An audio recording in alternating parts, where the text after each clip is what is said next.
নমস্কার বন্ধুরা, welcome to my channel. আজকে আমরা বানাবো ম্যাঙ্গো লাস্সি। ম্যাঙ্গো লাস্সি বানাতে কী কী ইনগ্রিডিয়েন্টস দরকার হয় তোমরা একবার চটপট দেখে নাও। এখানে নিয়েছি আম, চিনি, ফ্যাটানো 100 গ্রাম টক দই, দুধ, এলাচ, ব্ল্যাক সল্ট আর গার্নিশিংয়ের জন্য কুচি কুচি করে আম আর আমন্ড। এবার আমি মিক্সার গ্রাইন্ডারে আগে আমার পরিমাণ মতো চিনিটা আর কুচি কুচি করে কেটে রাখা আমগুলো দিয়ে ভালো করে পেস্ট করে নেব। তোমরা এখানে তোমাদের পরিমাণ বুঝে চিনিটা দেবে, আমের মিষ্টি অনুযায়ী তোমরা তোমাদের মতো চিনি ইউজ করবে।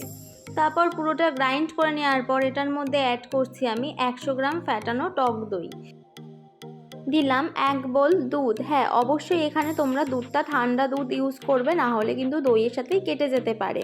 আর আগে থেকেই আমি এলাচটাকে কুচি করে রেখেছিলাম, সেটাও দিয়ে দিলাম। আর দিলাম হাফ টিস্পুন ব্ল্যাক সল্ট, তোমরা নিজের পরিমাণ মতো নুনটা বুঝে দেবে। এবার পুরোটাকে গ্রাইন্ড করে নিয়ে এটার মধ্যে আমি দিলাম চিল ঠান্ডা জল। তোমরা কিন্তু এখানে বরফও ইউজ করতে পারো, কিন্তু আমি বরফ ইউজ করিনি।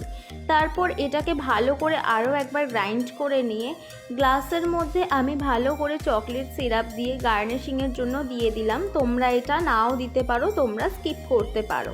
তারপর আমি পুরো গার্নিশিং করে এর মধ্যে ম্যাঙ্গো লাস্সিটা ঢেলে দিলাম।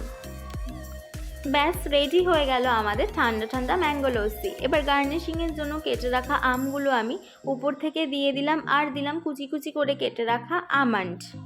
এবার পুরো রেডি আমাদের ম্যাঙ্গো লস্যি। তোমরা অবশ্যই একবার বাড়িতে ট্রাই করে দেখো, আর কেমন হলো অবশ্যই কমেন্ট করে জানিও। ভালো লাগলে অবশ্যই like, comment, subscribe and share করো।